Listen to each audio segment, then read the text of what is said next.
77व्या प्रजासत्ताक दिनाच्या आपल्या सर्वांना शुभेच्छा।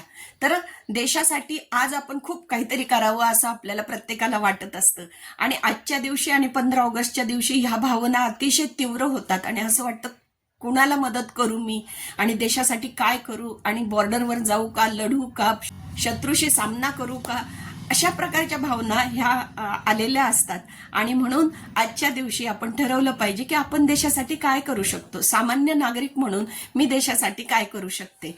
तर तुम्ही पर्यावरणावर काम करू शकतात, घरात एखादं छोटंसं झाड लावू शकतात, घरात आपल्या घरामध्ये म्हणते मी की छोटंसं झाड लावू शकतात, त्याच्याने सुद्धा ऑक्सिजन मिळतो। आपल्या घरापुरता तर ऑक्सिजन मिळवू शकतो ना आपण, ते बाकीच्यांना सुद्धा मिळतोच आपोआप पर्यावरणामध्ये।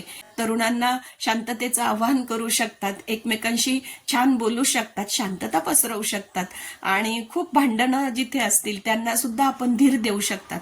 अशी छोटी छोटी कामं जर आपण केलं तरी ती सुद्धा देशसेवाच आहे। जय हिंद, भारत माता की जय।